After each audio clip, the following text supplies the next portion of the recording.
আসসালামু আলাইকুম guys, welcome to my page Noakhali lifestyle.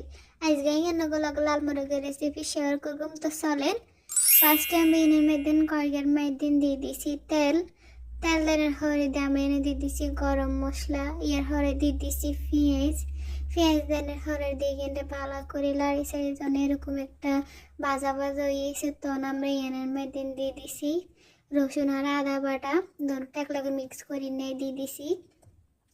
দেওয়ার হরে দিয়ে আমরা এটারে ভালো করে লাড়ি সাড়ি কিছুক্ষণ কষাইলানোর হরে দিয়ে আমরা এনে দিয়ে দিছি লবণ দেওয়ার হরে দিয়ে আমরা এনে মেদিন দিয়ে দিয়েছি অলিভ দেওয়ার হরে দিয়েছি মরিচের গুঁড়া দেওয়ার হরে দিয়ে কিন্তু ভালো করে কিনে লগে লাড়ি একটু কষাইলানোর হরে দিয়ে যখন একটু গরম পানি দিয়ে দিই এনের মেদিন গরম পানির হরে দিয়ে দিছে না মশলার গুঁড়া দিই।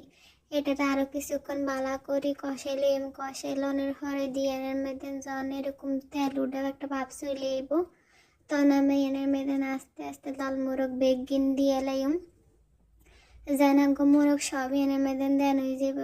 তখন আমরা এটারে ভালো করে কিছুক্ষণ লাড়ি সাড়ি এটারে কষাইলানোর হরে দিয়ে কষাইতে যখন এটার জলটা শুকাই আইব, তখন আমরা এনের মেদিন অ্যাড করবো পরিমাণ মতন গরম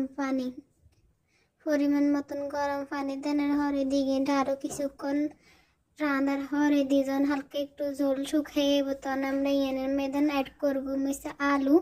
যদি লাল মুরগের লাগে আলু দিয়ে খাইতে অনেক মজা লাগে, এটা লাগে আমরা এনে অ্যাড করে দিছি আলু দেন হরে দিয়ে এটারে আলু লগে এটারে ভালো করে কষে যখন এটা জল শুকাই হয়ে যাইব, তনে রেডি হয়ে যাবে মজাদার লাল মোরগ। তো এরকম মজাদার রেসিপি তাঙ্গো চ্যানেল লাইক ফলো শেয়ার করে দিয়ে দিবেন।